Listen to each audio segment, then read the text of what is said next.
조 바이든 미국 대통령의 재선 도전 포기 이후 미국 민주당의 대선 후보로 사실상 확정된 카멀라 해리스 부통령에 대한 미국 유권자들의 호감도가 수직 상승한 것으로 나타났습니다.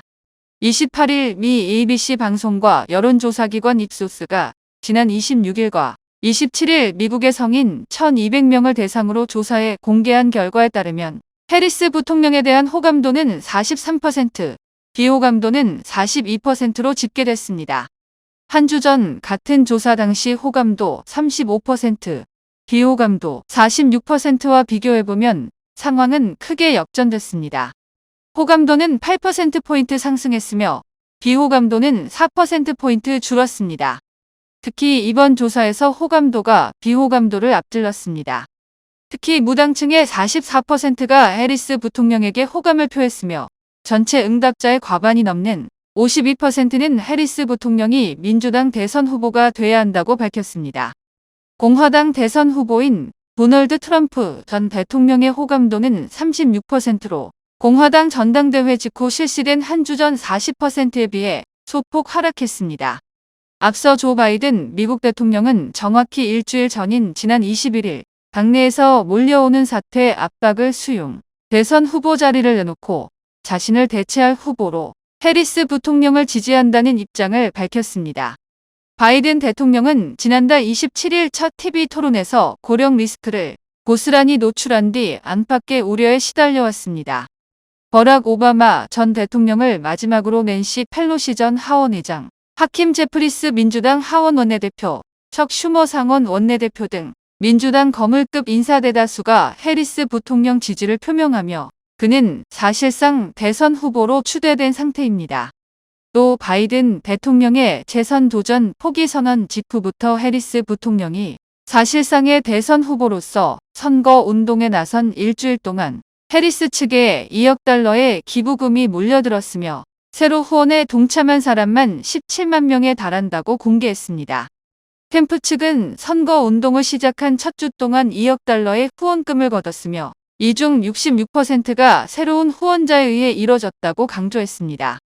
미국 최초의 흑인 부통령이자 첫 여성 부통령인 해리스는 바이든 대통령의 후보 사퇴 발표 이후 36시간 동안 1억 달러를 모금하는 저력을 과시한 바 있습니다. 워싱턴 포스트는 28일 민주당 후보로 사실상 확정된 카멀라 해리스 부통령 캠프가 트럼프 전 대통령의 발언을 민주주의를 끝내겠다는 선언이라고 비판했다고 보도했습니다. 제임스 싱어 해리스 캠프 대변인은 트럼프는 선거에서 패배할 경우 폭력을 선동하고 선거에서 승리할 경우엔 헌법을 폐기하고 독재자가 되려고 한다고 공격했습니다. 앞서 트럼프 전 대통령은 지난 26일 보수 기독교 단체인 터닝포인트 액션이 개최한 행사에서 기독교 유권자의 투표율이 낮다고 지적한 뒤 이번만큼은 투표를 해달라. 4년 후에는 더 이상 투표를 할 필요가 없다며 우리가 너무 잘 고쳐서 투표할 필요가 없을 것이라고 말했습니다. 이 발언 이후 미국 내에서는 이번 대선이 미국의 마지막 선거가 될 것이라고 위협한 것 아니냐는 해석이 나왔습니다. 특히 민주당 측에서는 트럼프 전 대통령의 반민주적인 성향이 증명됐다는 주장도 제기됐습니다. 연방 상원에 도전하는 애덤 시프 민주당 캘리포니아 하원 의원은 자신의 소셜미디어 계정에 올해 선거에는 민주주의의 미래가 달려있다며 만약 민주주의를 지키려면 독재와 권위주의에 반대하는 투표를 해야 한다고 주장했습니다. 댄 골드먼 민주당 뉴욕 하원 의원도 트럼프에 더 이상 투표할 필요가 없다는 발언대로라면 스스로 독재자가 되겠다는 이야기 아니냐고 지적했습니다. 보수 기독교 단체를 이끄는 데이비드 레인 목사는 미국이 건국의 아버지들이 설계한 대로 기독교와 성경에 기반한 문화적 전통으로 복귀하기 위해선 기독교인들이 앞으로도 계속 투표를 해야 한다고 말했습니다. 트럼프 전 대통령이 재임에 성공하더라도 기독교 유권자들은 계속 투표 참여를 통해 자신들의 입장을 현실 정치에 반영해야 한다는 이야기입니다. 논란이 확산되자 트럼프 캠프의 스티븐 청 대변인은 성명을 통해 트럼프 전 대통령의 발언은 미국을 통합하고 모든 미국인이 번영하도록 하겠다는 뜻이라고 주장했습니다. 한편 트럼프 전 대통령은 지난해 12월 폭스뉴스 인터뷰에서도 취임 첫날에만 독재자가 되겠다는 취지로 발언해 논란을 일으켰습니다. 일본이 사도광산의 유네스코 세계문화유산 등재하기 위해 한국과 합의해 설치한 조선 인노동자 강제노역 관련 전시공간에 강제성 표현이 누락되며 논란이 되고 있습니다. 일본 정부 대변인인 하야시 요시마사 관방장관은 강제노동 표현을 빼기로 한국과 협의했는지에 관해 양국 간 외교상 대화이므로 답변을 삼가겠다고 29일 밝혔습니다. 아베 마타임스 등 일본 매체에 따르면 하야시 장관은 이날 언론 브리핑에서 한국과는 성실하게 논의해 한국을 포함한 모든 위원국으로부터 문화유산으로서의 훌륭한 가치를 평가받아 만장일치 방식으로 등재가 결정돼 매우 기쁘다며 이같이 말했습니다. 앞서 세계유산위원회는 전날 인도 뉴델리에서 열린 제46차 유네스코 전체 회의에서 일본 사도광산의 세계유산 등재를 결정했습니다.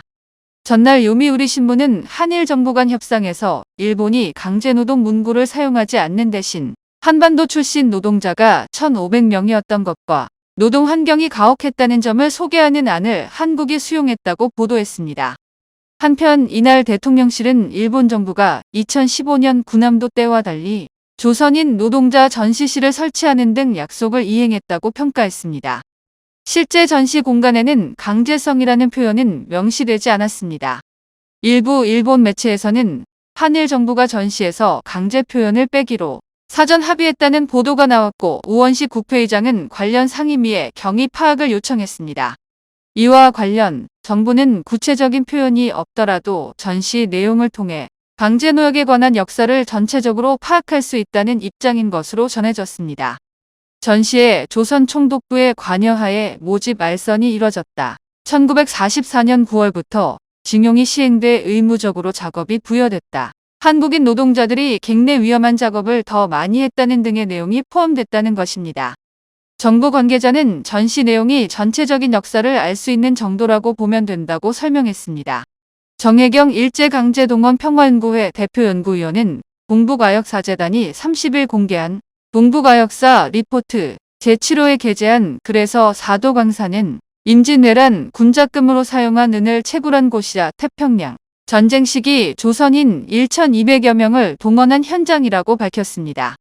1939년 이후 조선인 강제동원이 본격화했고 미쓰비시 광업 소속 사도광산에서 일하는 노동자의 처우는 형편없으며 에도 시대 사도광산 광부들은 투입된 뒤 2에서 3년밖에 살지 못했다고 한다고 강조했습니다. 사도광산 노동자 중 일부는 광복을 맞아 귀국한 뒤에도 심한 후유증에 시달렸습니다. 폐에 먼지가 쌓여 생기는 병인 진폐증으로 고생한 이가 특히 많았습니다. 그는 이처럼 슬픈 역사가 얽힌 사도광산의 역사를 에도 시대 이전으로 제한하면 대부분의 산업시설 유적이 포함되지 않는다고 지적했습니다.